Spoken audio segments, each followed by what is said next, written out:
ತುಂಗಭದ್ರೆ ದಡದಲ್ಲಿ ನಗುತ್ತ ನೀನು ನೆಲೆಸಿರುವೆ. ನಂಬಿ ಬರುವ ಭಕ್ತರನ್ನು ಚಂದದಿಂದ ರಕ್ಷಿಸುವೆ.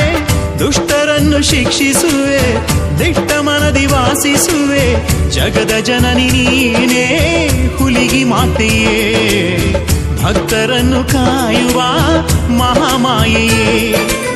ಭಕ್ತ ರಕ್ಷೆಗಾಗಿ ಭೂಮಿಗಿಳಿದು ಬಂದ ಹುಲಿಗಿ ಅಂಬೆಯೇ, ಲೋಕಮಾತೆಯೇ.